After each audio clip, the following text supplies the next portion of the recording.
Et le pire dans tout ça, lorsque tu as un pervers narcissique, il te fait croire que c'est toi. C'est ça, c'est toi le qui est problème. la mauvaise, c'est toi le problème. Parce que bien qu'on s'est disputé, bien qu'il m'a touché, mais c'était moi. C'était de ma faute. J'aurais pas dû faire ou dire. C'était la première fois qu'il me touche et qu'il me frappe. Voilà, physiquement, je sortais d'une opération et pour moi, je trouvais que c'est grave, c'est énorme. Je sors de l'opération, tu me frappes. Et pour se faire excuser, ça tombait justement que quelques temps après, c'était mon anniversaire. Il organise un anniversaire pour cacher tout ça, pour demander pardon. J'accepte.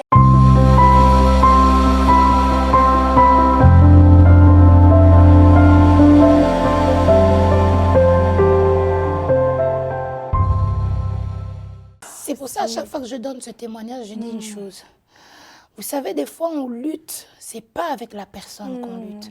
Et d'ailleurs, les gens, même lorsque les personnes me posent la question de savoir si j'ai pardonné à cet acte, j'ai toujours tendance à dire oui. On va revenir après. D'accord. On va continuer l'histoire, comme ça on va revenir sur ça. Donc, je me suis précipitée sur le couteau parce que je savais que c'est le couteau qui va m'achever, qui va me terminer, etc. Donc, je me précipite et en voulant attraper le couteau, je tombe. Donc, il prend le dessus sur moi. Je suis une femme, je n'ai pas une force d'Hercule, etc. Je tombe et je me retrouve couchée sur le dos. Mais encore une fois, je me dis, c'est moi qui ai le couteau. Donc, c'est moi qui ai l'avantage. Tandis que pendant tout cela, je le sens qui gicle encore, qui coule, j'ai le cou qui saigne, le visage qui saigne. Et il se met à califourchon sur moi. Et comme lui, il connaissait son projet mieux que moi, il prend ses genoux, il les met sur mes bras pour m'empêcher justement de bouger. Mais pendant ce temps-là, vu que moi j'ai le couteau et je sais qu'il n'y a que le couteau qui va m'exterminer, j'ai commencé à m'acharner sur sa jambe. J'ai commencé à poignarder sa jambe. Mais à ce moment-là, vu que lui, il n'était plus lui-même, comme je dis, il était habité. Plus les choses qu'il avait prises, il ne sentait rien. Parce que je l'ai même vu, hein, le geste que j'ai fait, normalement, une personne normale aura le réflexe soit de bouger, mais il ne sentait rien. J'ai commencé à m'acharner, j'ai vu que ça ne bougeait pas. Pendant que moi, je m'acharne sur lui, et que lui, il a coincé mes bras, dans la veste qu'il portait, il avait une bouteille de 50 centilitres qu'il avait remplie d'essence. Dieu merci, ces jours-là, si tu te rappelles, j'ai toujours eu tendance à couper mes cheveux. J'étais une personne, mais c'est très rare de me voir avec les mèches, etc. Toujours mes cheveux coupés. Et ce jour-là, Dieu merci, je ne portais pas d'extension, je ne portais pas de perruque. Le temps que je m'acharne, il ouvre sa veste, il prend sa bouteille de 50 centilitres, il verse sur mon visage. Du fait que j'avais le sang, l'odeur du sang, l'adrénaline, etc., je n'ai pas senti qu'il y a l'essence ou quoi que ce soit. Et le temps qu'il fasse ça, si on peut regarder sur la caméra, on verra que j'ai une double face. J'ai vraiment la face gauche brûlée et la face droite un peu qui reste normale, quoi. Parce que ce jour-là, lorsqu'il s'est mis sur moi, mon fils se trouvait à ma droite. D'où mon regard était sur mon enfant. D'où il a eu accès à ma face gauche. Il a versé. Et à ce moment-là, j'ai eu le réflexe en me disant, étant parent, si je le fais voir, je le fais revenir à la raison, etc., peut-être qu'il va arrêter ce qu'il est en train de faire. Je ne savais même pas qu'il avait versé l'essence. Et je l'appelle par son prénom et je lui dis, tu ne vois même pas qu'il y a l'enfant qui nous regarde. Et juste au moment où je lui dis, tu ne vois même pas qu'il y a l'enfant qui nous regarde, il me sortira, il me dit, lorsque tu m'as quitté, tu n'as pas vu qu'il y avait l'enfant. Et en terminant sa phrase, je vois rouge. Lorsque je dis je vois rouge, il a craqué, je ne sais pas si c'était un briquet, je ne sais pas si c'était l'allumette. Il a mis le feu et il s'est levé, il est parti. Et pendant tout ce temps, l'enfant faisait quoi exactement? Tu sais, à l'époque, mon fils n'avait que 4 ans. Oui, il était très petit. Un enfant de 4 ans qui voit ses deux parents, déjà se battre ou se disputer, c'est très dur. Alors voir le sang, comment c'était, moi je ne me suis pas vue. Mais aujourd'hui, si je dois poser la question, si je dois me voir dans le regard de mon enfant, la personne qui a vécu l'expérience la plus douloureuse, c'est mon enfant. Tu comprends? Donc, à ce moment-là, je peux juste te dire une chose, mon fils était tétanisé. Oui. Il ne bougeait pas.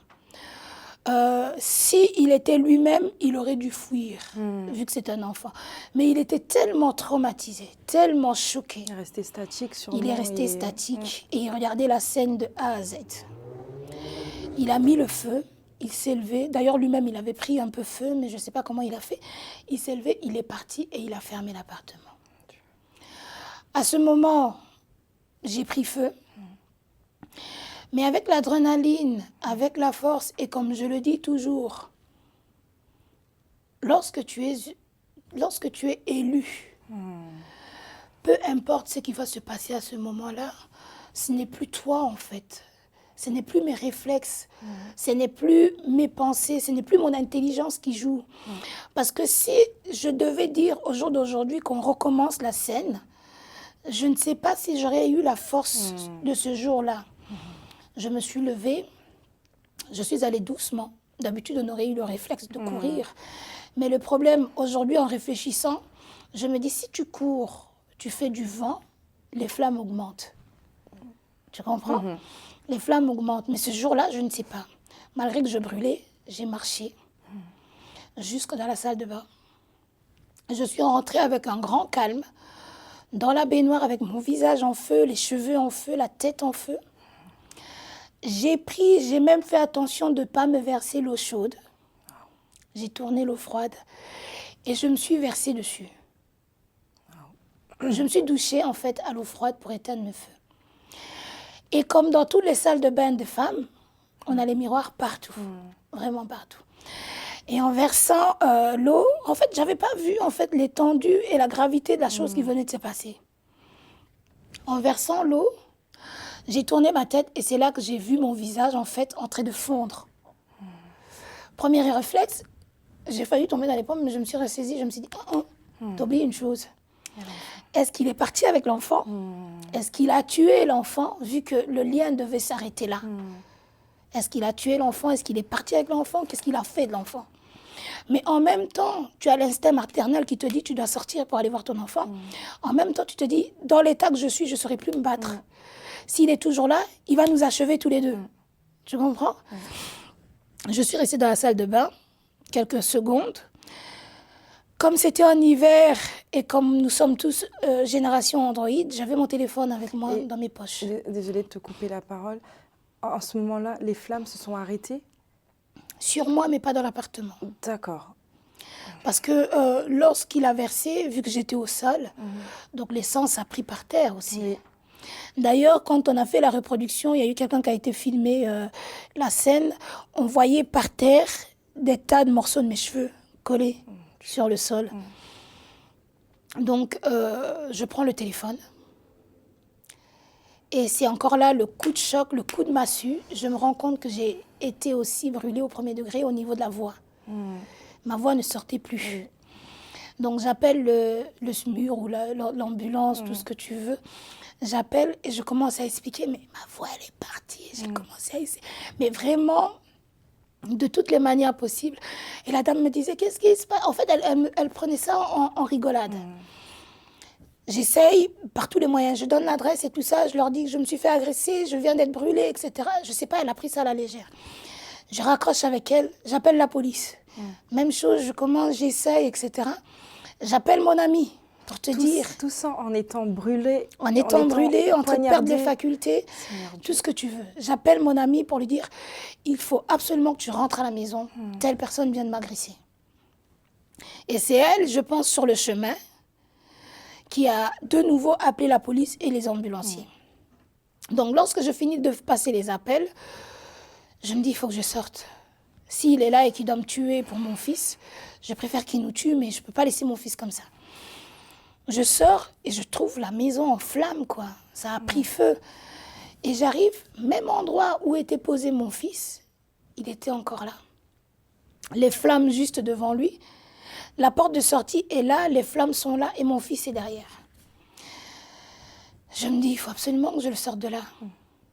Je prends la couverture qui se trouvait dans le salon. J'essaye d'éteindre le feu. Ça ne va pas, la couverture prend feu, j'abandonne. Et je me dis, ben, tant pis, je retourne dans la salle de bain. Je te coupe encore une fois de plus la parole. Mais moi, personnellement, la conviction que j'ai, on peut dire c'est de l'adrénaline, mais pour moi, c'est pas l'adrénaline. Je pense qu'à ce moment-là, c'est vraiment... J'en reviens. Voilà, on s'est compris. Je te laisse continuer. J'en reviens. Donc, je retourne dans la salle de bain. On avait des gros seaux comme ça, là, qu'on mettait de l'eau. Donc, j'ai commencé à remplir. Je viens, je verse. Je retourne. Je remplis, je viens, je verse. J'ai fait ça au moins 3 fois, je crois. À ce moment-là, j'appelle mon fils. Je lui dis, viens, viens. Dieu merci. Il réagit. On arrive devant la porte pour sortir. Tu t'imagines avec tout ce que j'ai fait. Je me suis éteint le feu. J'ai appelé les pompiers, etc. J'ai soulevé des seaux d'eau. Et j'arrive devant une porte, je n'arrive plus à toucher la cloche. Impossible d'ouvrir. Je me rends compte que mes mains étaient fermées. La peau des mains était soulevée. Celui-là, pareil. C'est seulement là que je me rends compte. Pour te dire, tu vois que Dieu fait des choses que toi-même, des fois, l'impossible est possible seulement qu'à Dieu. Amen. Tu vois, la petite chose qui est d'ouvrir une porte, je n'ai pas réussi à le faire. Mais soulever un seau d'eau, m'éteindre le feu, appeler, j'ai pu le faire. Juste après, je me rends compte que j'ai plus la faculté. Donc je dis à mon fils, ouvre la porte. À 4 ans, il est encore petit, il se bat et tout. Il ouvre la porte. Mais je n'ai plus de voix, je n'ai plus de son. Je lui dis, je ne sais pas si la police va arriver ou quoi. Mon souci, en fait, chaque chose que je faisais, c'était avec crainte. Est-ce que si j'ouvre la porte, est-ce qu'il est encore derrière la porte? Est-ce qu'il est dans la cave? Est-ce qu'il est là? Qui ne tente rien à rien. Ouvre la porte. On sort, il n'est pas là. On monte chez les voisins. On toque. Donc, moi, je ne pouvais plus toquer. Le petit, il toque. Il n'y a personne qui ouvre. Et c'est à ce moment-là que j'entends sonner. La police vient d'arriver. Et à ce moment-là, je commençais à sentir vraiment que mon corps commençait à lâcher. Donc, on redescend avec mon fils. Je lui dis, ouvre la porte. Vous savez, dans la vie, les Congolais, on a l'habitude, lorsque tu trébuches, lorsque tu fais quelque chose, on a l'habitude de crier « Maman, on a confié !» Tu vois, ou bien je sais pas, tu crées quelque chose qui n'a pas de sens. Et ce jour-là, je me suis vraiment rappelé d'une chose qui était très importante. La vie est au pouvoir de la langue. Tu comprends? Même si pendant X temps, je me suis éloignée de la parole de Dieu, même si pendant un moment, je n'étais plus en connexion, mais je me rappellerai toute ma vie que je suis née dans une famille chrétienne. Et que dans toutes les circonstances, ma mère m'a toujours dit, je ne t'ai jamais montré un féticheur, je ne t'ai jamais montré un collier, je ne t'ai jamais montré un foulard ou quoi que ce soit. Le seul nom que je te dis, dans tous les problèmes, dans toutes les circonstances, dans toutes les situations, c'est le seul nom de Jésus. C'est la seule chose que je te donnerai si un jour je dois partir. Ce jour-là, quand mon fils descend pour ouvrir la porte, vu que je ne pouvais plus parler rien du tout, au fond de mon cœur, avec une conviction, la joie que je n'ai jamais eue de toute ma vie, je confessais une chose. Je me disais, dans ma tête, dans mon cœur, ce n'est pas aujourd'hui. Je ne mourrai pas aujourd'hui. Je dois rester et j'ai des choses à dire. Je dois rester et je le disais, Seigneur, c'est pas mon jour. C'est pas aujourd'hui. À l'intérieur de moi, j'étais convaincue. C'est pas mon jour. Je sens mon corps partir. Je me sens partir. Quand on dit que tu vois la mort en face, tu vois la mort, mais tu dis à la mort, tu t'es trompé de chemin, pas maintenant. Il faut repartir. Mon fils, il ouvre. La police qui s'écrie, ah, il y a une femme qui est brûlée. Donc ça commence à s'agiter dehors. J'attends les ambulanciers arriver, etc. Et à ce moment-là, la police qui me demande, est-ce que vous savez encore marcher jusque l'ambulance? Je regarde ces gens-là, je fais, vas-y, oui. Je bouge la tête pour dire oui. Wow. J'étais en train de marcher, je perds une chaussure, je ne suis pas consciente. Je continue, je marche, on me met dans l'ambulance. J'entends mon ami arriver. J'entends mon ami me voir et en train de pleurer. En train de se demander, mais qu'est-ce qui s'est passé? Donc j'entends tout le bruit autour de moi. Je rentre dans l'ambulance. Première fois, je sens mon cœur partir. Et à ce moment-là, je pars. Les réanimations se font. Tout ce qui se passe après, moi, je ne pourrais même pas te le dire. Je suis arrivée à l'hôpital inconsciente. Je suis arrivée à l'hôpital, je pense qu'on avait déjà fait au moins trois réanimations sans succès. J'arrive à l'hôpital, tout ce qui est massage, etc. Je pense qu'ils avaient tellement fait ça qu'ils se sont dit, on ne sait plus rien faire. Elle est partie, quoi. Elle est partie. Ce parti de ce témoignage, si un jour Dieu me fait grâce, c'est ma maman qui devra un jour le rencontrer parce que c'est elle qui était là. Oui. Là, je rencontre ce que elle m'a dit et ce qu'elle a vécu.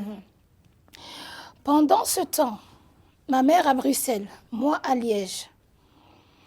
C'est pour ça que si je dois donner le conseil, jeune fille, adolescente, parce qu'on a des adolescentes aujourd'hui qui sont déjà mères, maman, grand-mère, tout ce qui est porteur d'enfants, tout ce qui porte le fruit, si tu as déjà, ou même si tu envisages d'avoir, il faut toujours apprendre à prier pour nos enfants. Tu comprends? Parce que les prières d'une maman sont d'une efficacité que tu ne peux pas t'imaginer.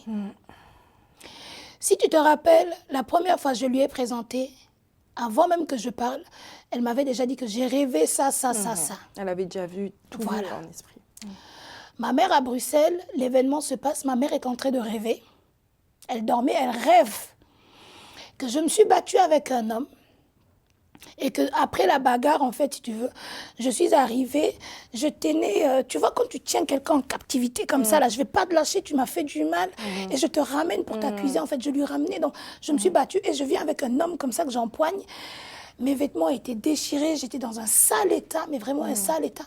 Et je lui disais, maman, regarde ce qu'il m'a fait, regarde ce qu'il m'a fait. Et pendant qu'elle rêvait, elle se lève, son téléphone sonne. On l'appelle. Comme les Congolais, on n'a pas, je peux dire, certaines personnes n'ont pas de manière pour annoncer quelque chose. On l'appelle directement, on lui dit, maman, là, toi, tu es là, ta fille, là où elle est décédée. Elle est morte. C'est ce que les gens disaient ou c'était réel vu que... C'était réel. C'était réel. Parce que moi, j'ai eu mes réanimations sans succès. C'était réel. Mais je reviendrai pourquoi je parlais de son songe. Donc, quand elle apprend ça, regarde, une maman congolaise, elle se lève le matin, donc avec son pyjama, ses claquettes, elle prend seulement le pagne, elle met, elle prend son sac, elle sort. Ma mère est venue de Bruxelles jusqu'à Liège en pyjama. Elle pleurait tellement à un niveau que même le contrôleur n'a pas osé lui demander le ticket de train. Elle arrive, mon amie où j'étais, va la chercher à la gare, le ramène à l'hôpital. Arrivée à l'hôpital, on lui présente. À ce moment-là, elle me trouve dans un sac noir emballé, en attente d'identification, même si on sait que c'est telle personne, on doit toujours identifier la personne pour être sûre et certaine.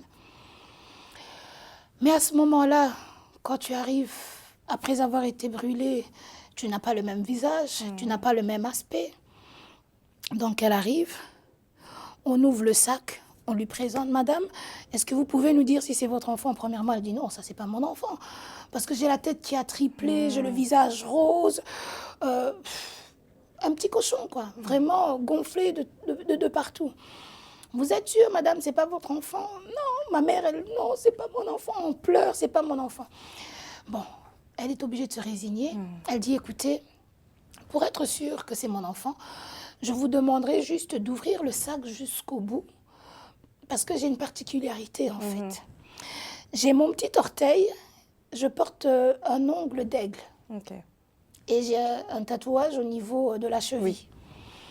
Donc lorsqu'elle ouvre le sachet et qu'elle voit ça, elle s'effondre. Mais elle se rappelle d'une chose.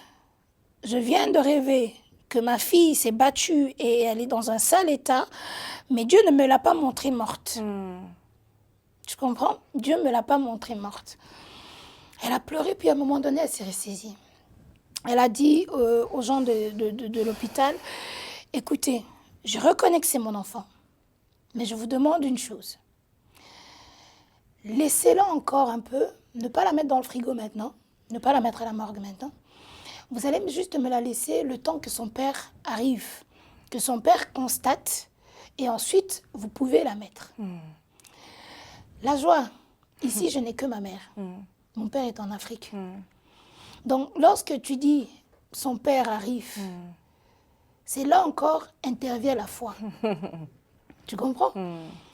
La foi est une ferme assurance des choses que nous espérons, mais que nous ne voyons pas.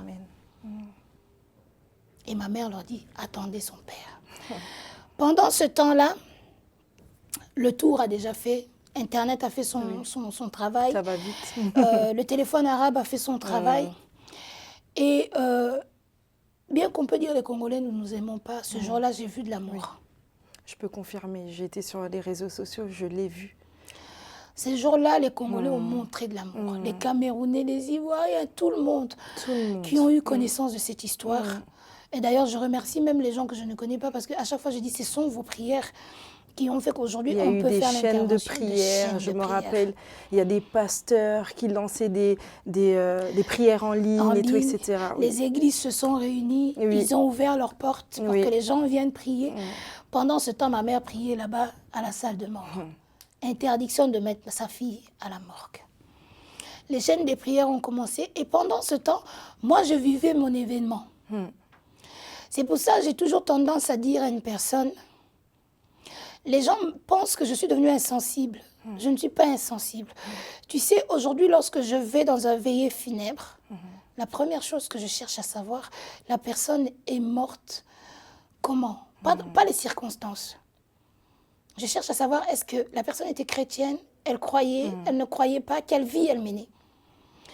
Parce que ce jour-là, Dieu m'a fait grâce. J'étais en train de pleurer quelque temps avant. Brûlure, douleur, pas de voix, pas de faculté au niveau du toucher. J'ai perdu une oreille, l'ouïe, tout ce que tu veux. Je pleurais ce jour-là. Et même si on devait me poser la question avant, si je devais revenir sur terre, ce serait pour qui je dirais, parce que je n'ai pas envie de laisser ma pauvre maman triste et je n'ai pas envie de laisser mon fils. Je pense que ce serait les deux raisons. Peu importe si on pose la question aujourd'hui, si je te dis pour qui tu vis, tu vas me dire je vis pour mon mari et mes enfants. Tu comprends? Mais ce jour-là, le Seigneur m'a fait voir une chose incroyable. Incroyable. Je suis morte de brûlure, mais j'arrive à un endroit où je ne ressens ni douleur. Tu comprends? Ni douleur, ni même le kilo. Tu vois, quand on dit, je me sens lourd, j'ai pris du poids, je ne ressens plus rien. J'avais l'impression d'être une plume. Une plume qui a des yeux, qui sait voir, mais qui ne peut pas se voir. Tout ça, c'est pendant que tu étais morte, voilà, déclarée morte. Déclarée morte. Je me vois dans un endroit où tout est paisible. Il n'y a rien autour de moi. Il ne fait que blanc. Pour moi, il fait blanc. Pour moi, je n'ai jamais vu un blanc aussi éclatant que ça. Donc pour moi, c'est l'extrémité. Et je me sens à l'aise. Je ne peux même pas te dire que je suis morte. Je ne peux même pas te dire que j'ai un enfant. Je ne peux même pas te dire que si j'ai une maman. Toutes ces choses, c'est pour ça qu'on dit mourir en Christ, c'est mourir en paix. Tu étais malade, tu meurs, mais tu sens que tu es en paix. Tu étais persécuté, tu meurs, tu sens que tu es en paix. Par rapport à une personne qui meurt avec des charges, tu comprends? Tu meurs et tu n'es pas en Christ. On te laissera vivre cela. Même dans l'au-delà, tu vivras cela. La douleur que, je suis partie, j'ai laissé là-bas, il y a ceci, il y a cela. Et ce jour-là, je vois ce blanc, j'oublie le monde des vivants. Je suis à l'aise. Et dans ce monde où il n'y a rien, imagine, au temps normal, dans le monde normal, on est attaché à des choses. On est attaché à notre maison, on est attaché à notre voiture, on est attaché à notre compte bancaire, etc. Mais ce jour-là, je ne voyais rien, mais je me sentais bien et c'est là que je voulais rester. Toujours là-bas, Dieu m'ouvre encore les yeux. Je me rends compte que là où je suis, il n'y a rien. Mais lorsque je regarde de l'autre côté, j'ai l'impression qu'on me montre un village. Et que ce village est encore plus pur que là où je suis. Donc je me rends compte que, ben non, ici c'est gris. Tu comprends? Là-bas c'est clair, c'est beau. Il y a des maisons, tout brille. Et mon seule envie était de passer de l'autre côté. Je voulais absolument aller découvrir ce village. Et là où j'étais, en fait, je faisais en sorte, je me disais, bon, comment je vais atteindre? Dans mon programme, mon projet dans ma tête, il n'y avait que ça. Comment je vais atteindre de l'autre côté? Je cherchais en quelque sorte une échelle. Et lorsqu'au moment où je visionne une échelle, j'attends une voix me dire, ce n'est pas ton moment. De toute ma vie, et je pense jusqu'au jour où je vais mourir, je n'entendrai pas une voix pareille. C'est une voix qui te fait peur. C'est une voix qui te rassure. C'est une voix qui t'apaise. Mais une voix qui t'a l'air d'être du tonnerre, en fait. Non, je ne peux pas décrire ça. Une deuxième fois, une troisième fois, et c'est là où moi, ça s'arrête. Donc, ce qui veut dire où je suis censée revenir à la vie ici. Donc, ici, ce n'est pas encore moi qui parle. Ici, c'est ma maman qui parle, parce que c'est elle qui m'a vu revenir. Et à ce moment-là, ma mère est en train de discuter avec les morguiers ou je ne sais ni quoi, les gens de l'hôpital. Non, mais laissez-la. Et là, on essaye d'expliquer à ma maman la science. La science, madame, vous savez, lorsqu'une personne décède, les muscles bougent, les membres, elle peut même lever le bras, elle peut même bouger, mais cela ne veut pas dire que votre enfant vit. Ma mère dit non. Et à ce moment-là, ma mère commence à m'appeler de tous les noms possibles qu'elle m'a donné, les surnoms, le prénom. Elle m'appelle Yaya, nana, nanana, réveille-toi, monte. Et là, je bouge quand même la paupière. Oui. Mais c'est pas assez pour les infirmiers. Les nerfs peuvent bouger, tu vois. Et elle montre aux infirmiers, regardez. Non, madame, la science. Yaya, il faut absolument que tu montres que tu es vivant. Si tu es vivant, Yaya, fais quelque chose pour qu'on voit que tu es vivant. Bon, je ne sais pas, parce que j'ai vraiment pas conscience de ce qui s'est passé à ce moment-là. Mais en tout cas, c'est que je sais, elle me dira à un moment donné, j'ai commencé vraiment, malgré que j'étais à bouger la tête, histoire de dire non, non, non, non. Et c'est à ce moment-là qu'elle demande aux infirmiers de vérifier, en fait, tout ce qui était cardio, etc. Et quand ils le font, donc pour eux, c'était on le fait pour vous rassurer qu'il n'y a rien, allez, on arrête. Et quand ils le font, ils se rendent compte justement, ben, on a un battement. Waouh. Waouh. On a un battement. Et on recommence de nouveau, réanimation, on me sort de là, on me met en coma artificiel. Donc en fait, on t'avait déjà mis dans la salle, la salle mortuaire, c'est ça. Et ils ont dû te ressortir de là. Voilà. Parce qu'ils ont trouvé un battement de cœur, c'est ça, en faisant des analyses. Bon, c'est tout ce que je peux dire. C'est pour ça que je te dis, c'est la foi en fait.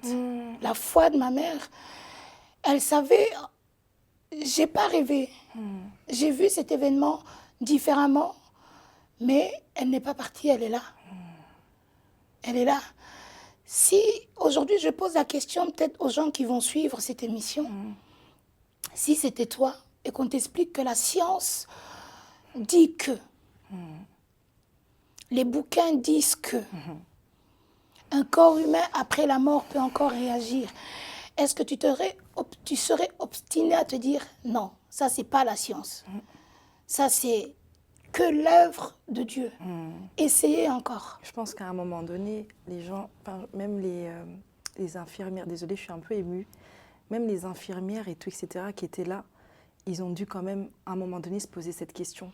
Parce que quand on part dans le sens de la science, c'est pas possible. C'est pas possible. C'est pas possible. Et comment, justement, les infirmières, les personnes qui étaient tout autour, le corps médical a réagi face à, on va dire, un miracle? Parce que c'est un miracle pour nous. À mon réveil, moi-même, je me posais la question de savoir qui je suis. Je ne vais pas te mentir. J'ai eu des infirmiers ou des infirmières que d'ailleurs, je dis si aujourd'hui je fais partie de l'équipe soignante, c'est parce que j'ai vu l'amour qu'ils m'ont témoigné. Et j'ai vu aussi à travers leurs yeux certains ont cru. Tu vois, certains ont cru et certains, j'ai gardé même contact avec eux. Wow. Tu vois. Et je me rappellerai toujours le jour où je suis sortie du coma. Il y a une infirmière qui m'a posé la question de savoir, vous êtes la fille d'un haut placé congolais, vous êtes la fille d'un ministre. Je te dis, la joie, la communauté m'a épatée. M'a épatée. Le nombre de personnes, moi je ne voyais pas, mais quand on me disait des fois qu'on était obligé de fermer le couloir de là où j'étais, parce que les gens venaient en foule se dire c'est un miracle. Si je ne me trompe pas, j'avais vu des vidéos à l'époque parce que je suivais vraiment cette histoire à la lettre parce que ça m'avait tellement touchée. Et là, je ne te connaissais même pas encore à ce moment. Enfin, je t'ai connue à travers cette histoire, après on s'est rencontrés, etc. Mais je me rappelle, il y avait des directs, pas qu'on te filmait en direct, mais c'était des directs dans le couloir où les gens venaient juste pour intercéder, pour montrer en fait leur soutien par rapport à cette histoire.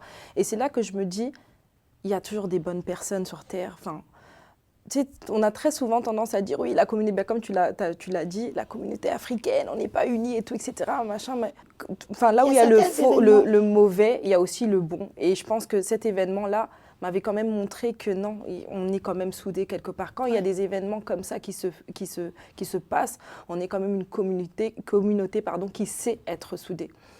Donc voilà, je te laisse continuer. Mais on va plutôt parler de après le drame, parce qu'on sait qu'après le drame, bah, après ce que tu as vécu, du coup les choses ont changé, ton corps a changé, ton visage a changé. Quel était en fait, le regard des gens avait changé, bien évidemment, tu vas nous raconter un peu. Et est-ce que toi-même, le regard que tu avais sur toi a changé aussi? Enfin, là, je te parle de maintenant, ou à ce moment-là, maintenant, on va revenir dans la phase restauration.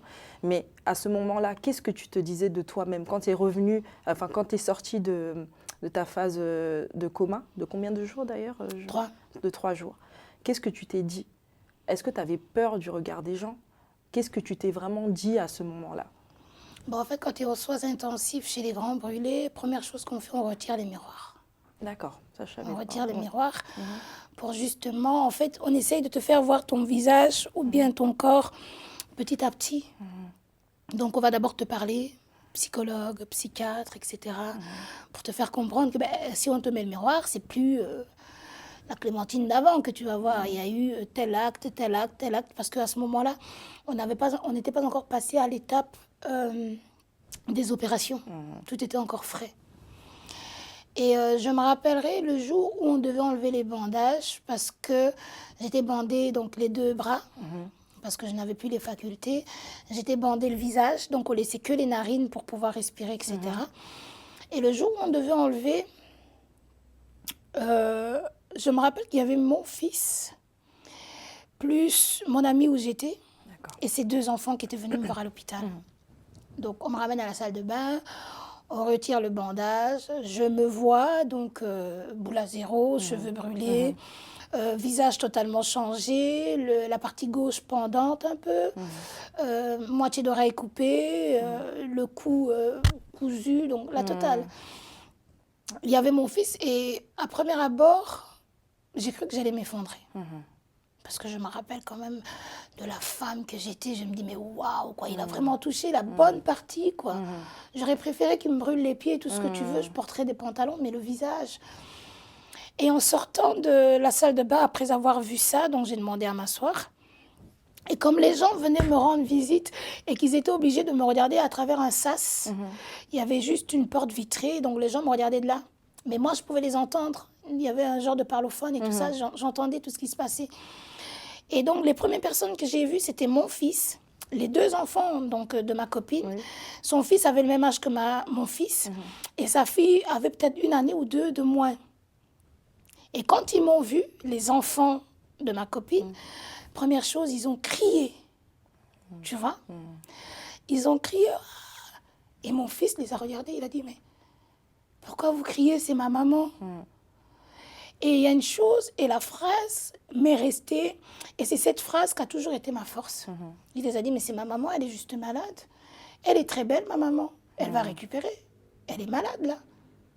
C'est fou comment les enfants, dans des moments comme ça, ils sont tout pour nous, en fait. Enfin, moi, je fais référence à mon témoignage aussi que tu connais et que vous pouvez suivre aussi. En fait, dans des moments comme ça, en fait, ton enfant est toute ta force. Et rien que, en fait, c'est des enfants, mais qui sont pas conscients, mais rien que par des phrases comme ça. Moi, je pense que le Seigneur passe aussi parfois à travers les enfants pour nous enseigner des choses. Exactement. Tu vois? Exactement. Et la phrase de mon fils, jusqu'à aujourd'hui, ça fait 10 ans, jour pour jour, je marche et je vis avec cette phrase. Wow. C'est ma maman et elle est belle. Justement, tu réponds déjà à la question que j'allais te poser, justement, c'est très bien. En fait, depuis tout à l'heure, je ne pose pas énormément de questions parce que tu as répondu à la plupart des questions que je voulais poser. Mais tu es vraiment courageuse. C'est incroyable de... Enfin, je connais ton histoire, mais de l'entendre comme ça dans les détails, c'est vraiment courageux. Et je manque même les mots, en fait. Je suis émue parce que je me dis que, en fait, on a besoin de ça. Et si le Seigneur t'a mis ici et t'a ramené ici, ou que t'a laissé sur terre, plus précisément, c'est vraiment parce que... Oui, tu dois témoigner. Et je pense que ton histoire ne s'arrêtera pas là. Non. Il continue à écrire ton histoire et je pense même, et je le crois fermement, que tu vas parcourir le monde avec ton histoire. Amen. En tout cas, c'est ce que moi je ressens quand on discute comme ça. Ton histoire doit faire la une, la une des médias, continuer en fait, pas seulement le moment où tu étais t'es entre la vie et la mort, enfin, tu étais morte, on va dire ça comme ça, mais vraiment, maintenant que tu es en vie, tu as quelque chose à enseigner à ces femmes-là.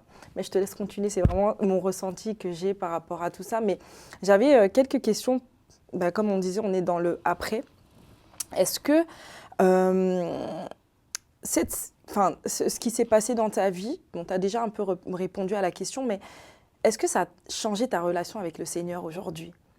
Est-ce qu'aujourd'hui, tu peux vraiment dire que oui, j'ai réellement découvert le Seigneur, j'ai réellement appris qui est le Seigneur? Parce que tu me disais qu'avec ton ex-conjoint, vous alliez à l'église, mais à ce moment-là, c'était pas vraiment... vous ne saviez pas pourquoi vous alliez à l'église, pourquoi vous faites ces choses-là. Et là, aujourd'hui, avec ce qui s'est passé, est-ce que ça a vraiment changé ta relation avec le Seigneur? Et est-ce que tu penses aussi que le Seigneur a permis ça justement pour que tu puisses te rapprocher de lui? Je me suis toujours considérée comme une des bétails du Seigneur. Ouais, on dit qu'il est le berger. Et moi, je fais partie du bétail. Il y a une partie de la Bible qui dit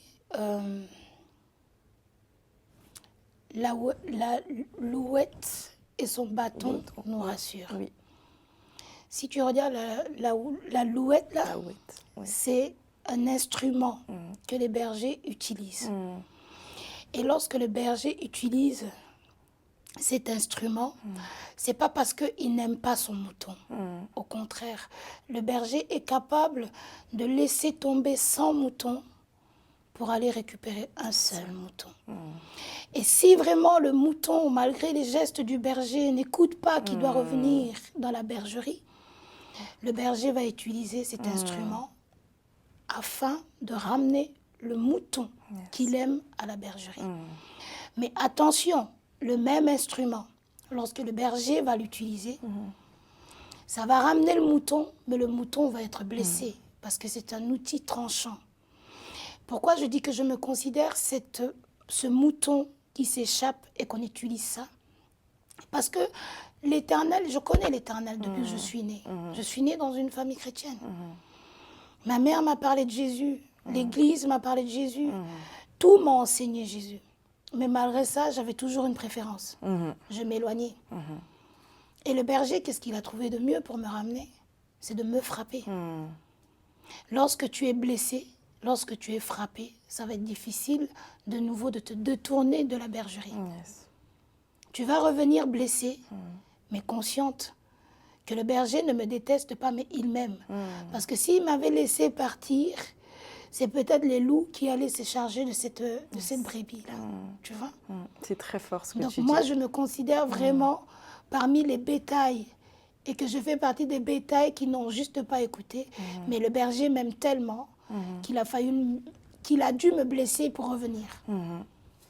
Et c'est très fort ce que tu dis parce que on a un Dieu en fait qu'on ne doit pas voir comme quelqu'un qui nous punit.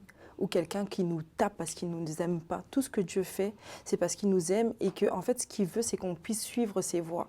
Et c'est là où tu veux en venir, c'est que tu as eu cette grâce, comme tu l'as dit au début, tu as été élu, en fait. Ça veut dire que le Seigneur savait qu'il avait de grandes choses à faire avec toi et il s'est dit, elle, il faut que je la recadre, en fait, pour qu'elle puisse réellement me suivre. Et si je dois la recadrer en la blessant, je la blesse, mais elle va revenir.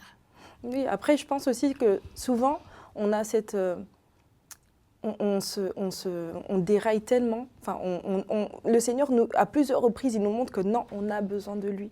Mais tellement on est des personnes têtues, surtout en étant jeunes, moi-même j'ai été dans ce cas-là, on se dit non, on sait mieux que Dieu. En fait, non, c'est Dieu qui sait ce qu'il veut, ce qui est de mieux pour nous. Voilà, c'est ce que je pourrais rajouter. Et après ça, est-ce que tu avais quand même, ça c'est vraiment une question qui me vient comme ça, est-ce que tu as eu quand même cette impression par la suite que Dieu t'avait abandonné? Est-ce que tu t'es pas posé des questions en disant que non, en fait tout ce qui s'est passé, parce qu'il y a des moments où on peut se dire oui c'est la volonté de Dieu, c'est Dieu qui a permis que, mais est-ce que tu n'as pas eu ces moments de doute où tu t'es dit, en fait pourquoi le Seigneur il a permis ça? Surtout que du coup le regard des gens a changé envers toi. Moi, pas du tout, parce que j'admire vraiment la femme que tu es. Mais tu sais, il y a des gens qui ne réfléchissent pas comme moi et qui sont là en mode « Ah, est-ce qu'elle va trouver quelqu'un? Est-ce qu'elle est comme ça, comme ça ?» Et souvent, quand t'entends ou tu vois les réactions des gens, tu peux te poser des questions. Tu peux douter, en fait, Enfin, tu peux douter de Dieu, tout simplement, et commencer à te demander « Est-ce que le Seigneur ne m'a pas abandonné ?» Est-ce que tu as eu un moment où tu étais affaiblie, que tu t'es dit pourquoi le Seigneur m'a fait ça? Est-ce qu'il m'a abandonnée? Mais en fait, après mon coma, je suis quand même restée 3 mois à l'hôpital.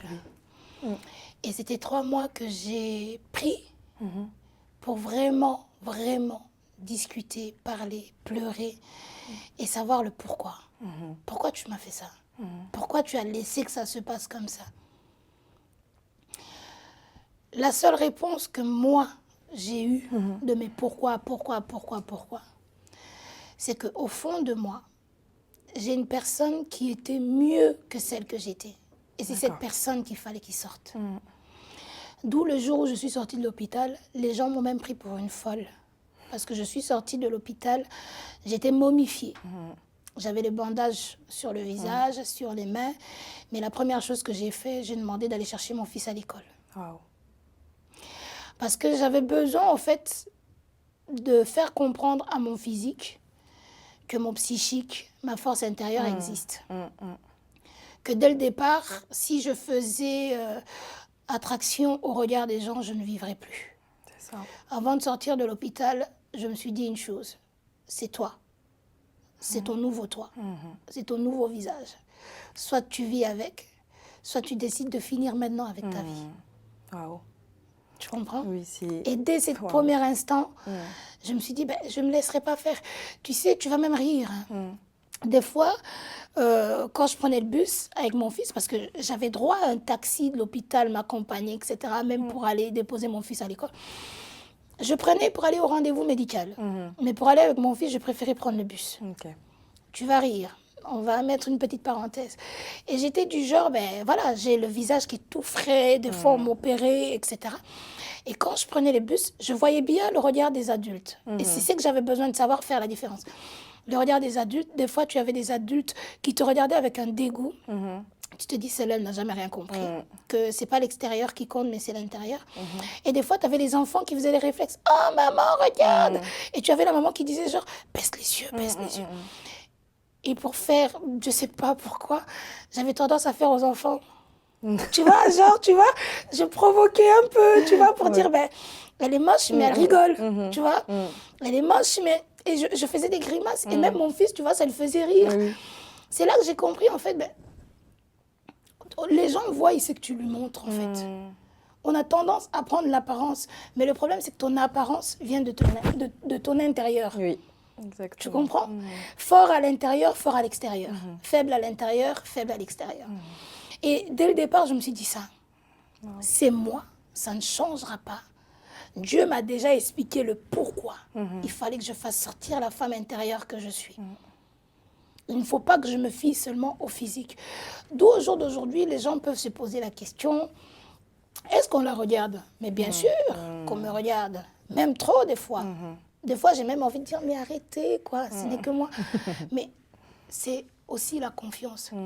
Aujourd'hui, si je dois faire une globalité, j'ai toujours tendance à dire aux femmes, en tout cas aux femmes, qui se laissent abattre, avant de regarder tes soucis, avant de regarder tes problèmes, avant de regarder ton physique. Parce qu'il y a d'autres femmes qui sont bloquées car on les a toujours dit, tu es grosse, tu es moche, tu es un bouton. Regarde un peu le voisin. Regarde un peu ailleurs, qu'est-ce qui se passe. Moi, je me suis toujours donné l'exemple.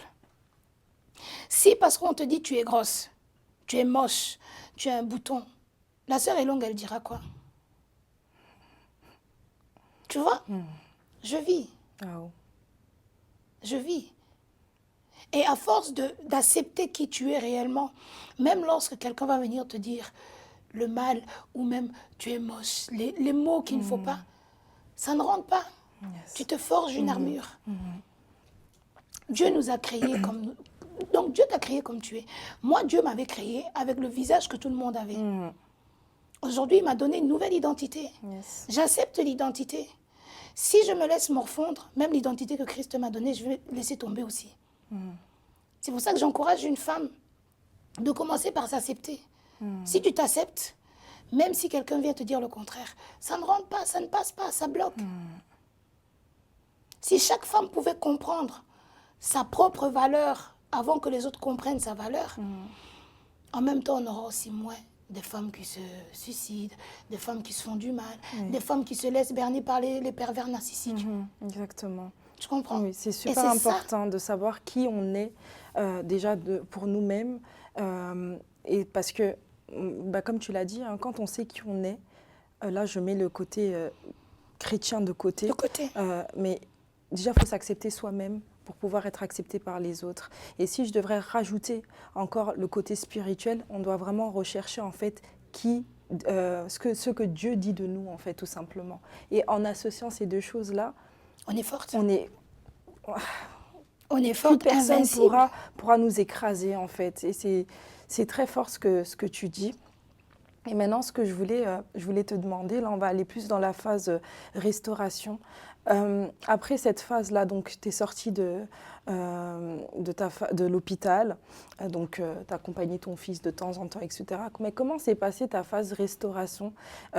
Comment tu as fait pour, déjà pour t'accepter, ça on le sait, aussi grâce à ton fils et les mots qu'il avait à ton égard, mais comment tu as fait après, par la suite, parce que tu vis, tu viens de sortir d'une situation assez compliquée. Comment tu as fait face à cette personne-là? Cette personne-là, tu vas nous expliquer aussi ce qui s'est passé sans rentrer dans les détails. On va épargner les détails. Qu'est-ce qui s'est passé? Il a été incarcéré, etc. Comment tu te sens face à lui? Là, on rentre dans la phase, est-ce que, comme tu en as discuté tout à l'heure, est-ce que tu l'as pardonné? Comment tu as cheminé en fait par rapport à cette histoire? Donc, je te laisse parler donc, de ta phase de restauration. Ensuite, comment tu te sens par rapport à lui à l'heure d'aujourd'hui? Le jugement est passé, il a été condamné, il est incarcéré. 10 ans après, il peut demander la liberté conditionnelle, sous bracelet, tout ce que tu veux. Et des fois, les gens se demandent, mais qu'est-ce que tu feras, etc. Il y a une seule réponse que je peux dire. Je ne punis personne. Et je ne pourrai punir personne. Je n'ai jamais créé une loi et je n'en créerai jamais. Si la loi dit que ça se passera comme ça et qu'il soit dehors, il sera dehors. De toute façon, un jour ou l'autre, il sortira. Et si on doit me poser la question de savoir, as-tu pardonné? Je dirais une chose. La personne qui ne pardonne pas, c'est la personne qui souffre le plus. Tu comprends? Lorsque tu n'as pas pardonné une personne, je mets même l'exemple de mon ancien compagnon à côté. Si j'ai quelque chose vis-à-vis de toi, la joie, et que je te retiens dans mon cœur parce que tu m'as fait quelque chose sans te le dire, sans te poser des questions, partout où j'irai, c'est mon cœur qui noircit, tandis que toi, tu n'es même pas consciente que j'ai un problème face à toi. Mais lorsque tu pardonnes une personne, même lorsque tu le vois, ça ne te fait plus rien. Tu es légère, tu es tranquille. Donc oui, je l'ai pardonné. Parce qu'en même temps, je suis consciente que je n'ai pas à lutter contre la chair. C'est contre l'esprit. Yes. Je suis consciente que si c'était l'esprit qui est venu me combattre, si on devait lui demander à la chair, si vraiment c'est ce qu'il voulait faire, il n'allait pas fumer, il n'allait pas se droguer, il n'allait rien faire.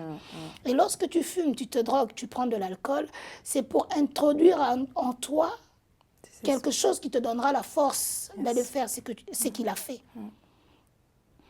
Pour moi, j'ai pardonné la personne. Je dirais même à ces choses-là, des esprits sont associés. Oui. Donc quand tu fumes, quand tu prends des drogues, il y a des esprits derrière tout ça. Oui. Donc et chaque esprit ramène sa force. Exactement, c'est ça. D'où il a eu cette force d'égorger, de couper, de brûler, de partir. Ces esprits-là. J'ai pardonné à la personne du monsieur.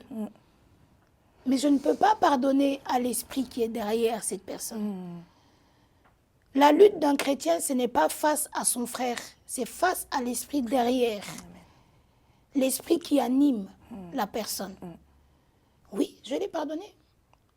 Il reste le père de mon enfant. Je ne vais pas changer ça. Et j'ai toujours dit à mon fils, si un jour il est dehors, que tu as la majorité, que tu as la force, tu as envie de le voir, je ne peux pas t'interdire. C'est fort. Tu comprends?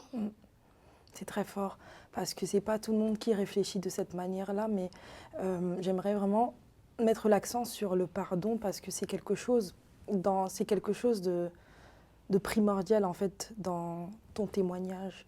Parce que je pense qu'aujourd'hui, si tu avais le cœur noir et que tu étais positionné dans le « je ne pardonne pas », parce que regarde, c'est très grave ce qu'il m'a fait, parce que selon le monde, c'est comme ça qu'on réfléchit. Plus la chose est grave, plus on a cette... on nourrit cette haine, voilà, merci. On nourrit cette haine, on se dit qu'on a le droit de ne pas pardonner. Mais en fait, la chose qui est là, c'est que le pardon, comme tu as dit, ça nous rend prisonniers. Quand on a, le manque de pardon, ça nous rend prisonniers. Et donc, c'est mieux, en fait, le mieux, et surtout pour qu'on puisse avancer, c'est de pardonner, de se libérer tout simplement. Donc déjà, je salue vraiment ton courage, parce que ce n'est pas évident. Cette histoire, elle est bouleversante et vraiment, il faut vraiment du courage pour pouvoir pardonner. Maintenant, donc tu l'as vécu quand même, je pense, je ne sais même pas quel mot appliquer, mais je pense que tu avais Dieu avec toi. Et c'est pour cette raison qu'en fait, tu t'es accroché et que tu as cheminé en pardonnant cette personne-là. Maintenant, est-ce que ton fils, il est en contact avec cette personne-là? Non. Non, pas du tout. Ce n'est pas parce que je l'empêche, c'est parce que je pense qu'on a tellement bien vécu notre... Je suis peut-être touchée physiquement, mais il est touché psychologiquement. Oui. Parce que comme j'ai dit au début, lui, il m'a vue. Il a vu toutes les étapes de ma vie à ce moment-là. Le changement, le brûlure, la restauration, la cicatrisation.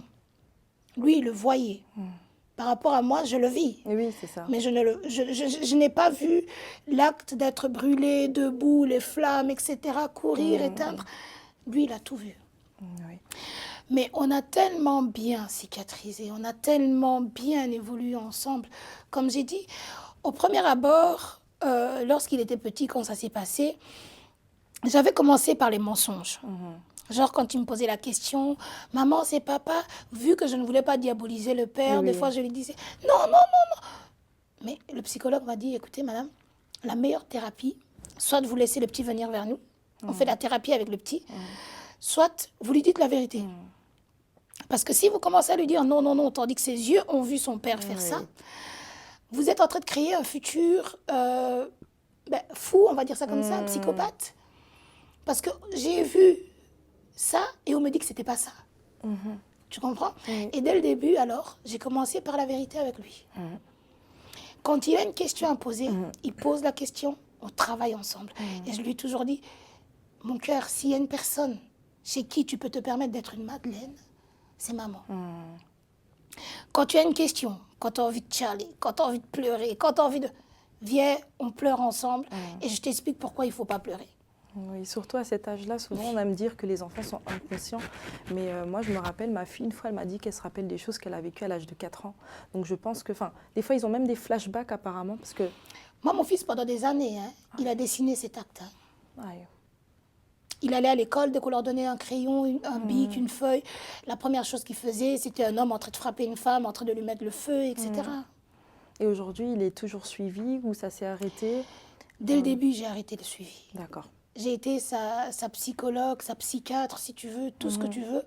Parce que je lui ai toujours dit, dès qu'il y a un souci, dès qu'il y a un problème, dès qu'il y a une question, tu viens, tu me poses la question.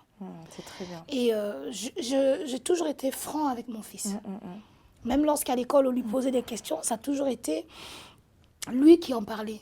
La preuve en est, j'ai une petite anecdote, si on a encore le temps. Je me rappelle, mon fils, il fait du sport, il fait du foot. Il a commencé ça justement après l'agression, quand je suis sortie, convalescence et tout ça, je l'ai inscrit justement pour aussi lui permettre de se dépenser, de ne pas trop penser à ça. Mais le foot, ça demande l'accompagnement. Oui, et j'ai toujours été derrière mon fils. Cicatrice ou pas cicatrice, j'allais accompagner mon fils. Et parmi les parents qui jouaient, donc des enfants qui jouaient au foot avec mon fils, à cette époque-là, c'est des enfants de 4 ans, 5 ans. Parmi les parents, il y avait toujours des gens qui cogitaient dans leur tête en se disant c'est sûrement une bombe en Afrique, des trucs comme ça, tu vois. Mais ils n'osaient pas venir me parler, en fait. Comme d'habitude, les adultes, nous sommes hypocrites, mais jusqu'au bout. Ils n'osaient pas venir me parler.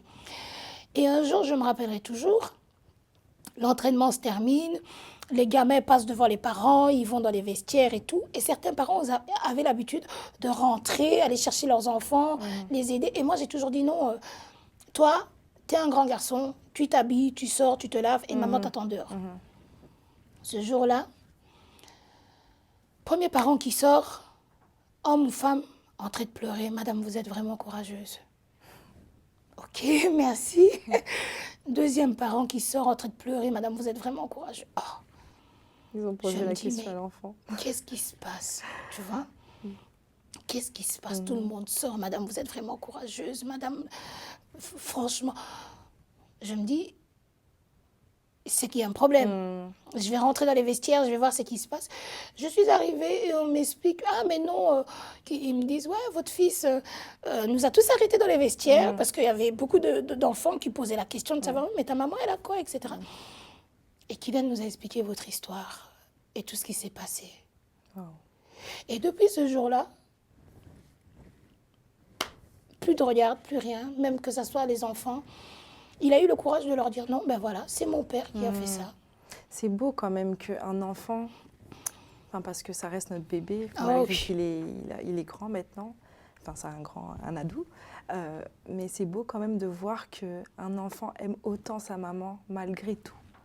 Vous voyez, il y a des enfants peut-être que, je pense pas, parce que ça reste la maman, mais tu sais, on peut avoir cette peur en tant qu'adulte, moi-même des fois, tu peux te dire oh, c'est bizarre et tout, tu vois, mais je pense que l'amour d'un enfant, c'est vraiment quelque chose d'extraordinaire parce que regarde comment il parle de toi.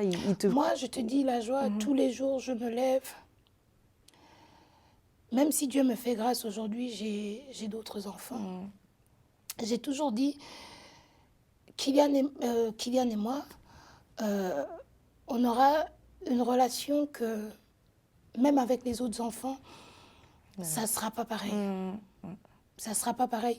Si aujourd'hui, je peux me permettre de me lever, de faire des témoignages, de parler, etc., c'est parce que je puise ma force en Dieu, mais aussi, il me permet de me lever. Je pouvais faire une dépression en sortant de l'hôpital, mais à chaque fois que je regardais mon fils et que je devais l'accompagner à l'école et que je devais lui montrer que la vie restait encore comme avant, que rien n'a changé, je n'allais pas me lever s'il n'était pas là. Exactement. Ça, c'est ta force. C'est ma force. Oui.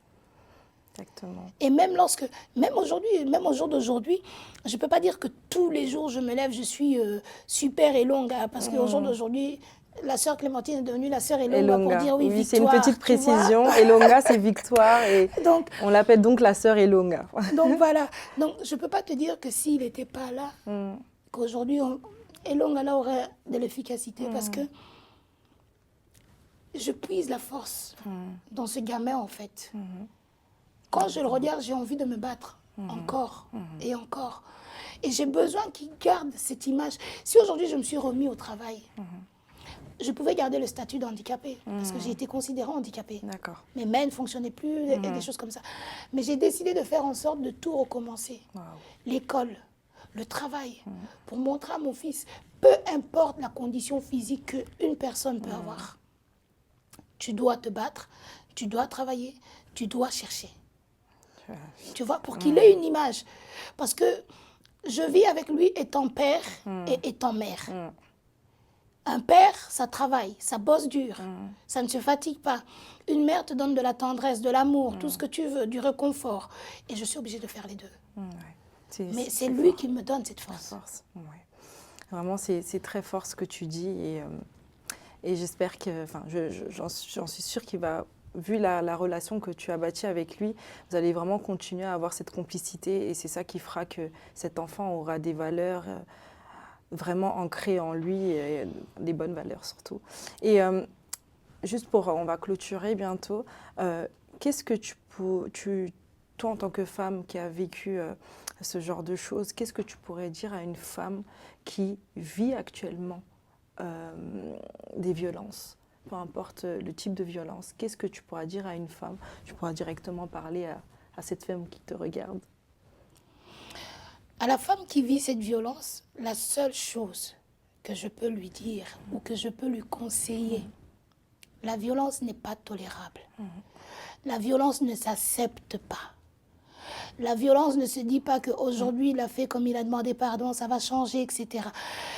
Il ne faut jamais se dire dans sa tête, je suis capable de changer la personne avec qui je suis. Si vous n'êtes pas marié, si vous n'êtes pas fiancé, même les fiançailles, ça se rompt. Il ne faut pas rester là où nous n'avons pas de valeur. La valeur commence par soi. Si tu estimes que tu as de la valeur, tu ne resteras pas là où on t'écrase. Yes. La femme n'est pas l'instrument de l'homme. La femme a été créée pour accompagner l'homme. Je ne dis pas que tu dois te mettre égal à ton homme et faire tête à ton homme. Mais lorsque le respect n'y est pas, il faut savoir quitter la chose avant que la chose vous quitte. Yes. La force, c'est aussi de se dire, si aujourd'hui ça ne va pas, demain ça ira. Et d'ailleurs, je pense même, ça fait partie, mais je te le rappelle, moi, je vis tous les jours et je me lève tous les jours avec le psaume 23. Waouh. Qu'on connaît tous, qu'on est censé tous connaître quand même. Celui qui connaît le psaume 23, c'est que... Donc, lorsque je marche dans la vallée de l'ombre de la mort, je ne crains aucun mal. Pourquoi je ne crains aucun mal? C'est parce que je sais que celui qui est avec moi, celui qui m'accompagne, celui avec qui je vis tous les jours, est au-delà de toutes les puissances. Yes. Donc, peu importe la difficulté, peu importe le problème, j'ai une personne au-delà qui peut me faire passer ces difficultés. Yes. Donc, il ne faut pas se dire, parce que cet homme ne veut pas de moi, ou parce que cet homme est cruel avec moi, je suis obligée de rester là parce que je ne trouverai pas un autre. Je ne te demande pas d'aller forniquer, je ne te demande pas d'aller, je ne sais pas faire quoi, mais aie confiance premièrement en Dieu, deuxièmement en toi, et une fois que tu auras confiance en toi et en Dieu, le reste viendra. Et il faut aussi apprendre une chose, abandonne-toi complètement. Yes. Parce que des fois, nous faisons des choses forcées, parce qu'on croit, parce que je suis trop intelligente, parce que j'ai trop étudié, parce que j'ai trop de diplômes. Donc, on croit que c'est notre force. Abandonne-toi. Fais-lui confiance, tu lui dis, je marche dans la vallée, mais je sais que tu es avec moi. Yes. C'est tout. C'est un très très bon conseil. Je pense qu'on va clôturer ce moment de témoignage. Et franchement, je tenais quand même encore à dire que tu es vraiment une héroïne. Et c'est pas pour rien que j'ai créé cette plateforme qui s'appelle She Rose Meeting. Si vous avez d'autres questions, Si vous voulez la contacter direct, je mettrai son Instagram pour que vous puissiez directement la contacter, enfin ses réseaux sociaux. Vous pourrez directement la contacter. Moi, le but de She-Rose Meeting, c'est vraiment mettre en avant ces héroïnes, les héroïnes, donc les She-Rose, comme je les appelle, qui peuvent justement parler de leur histoire et fortifier, édifier d'autres femmes qui ont besoin d'entendre des témoignages comme tel. Donc, je vous dis à très bientôt et merci d'avoir participé à cet épisode 2. Et à très bientôt pour un nouvel épisode.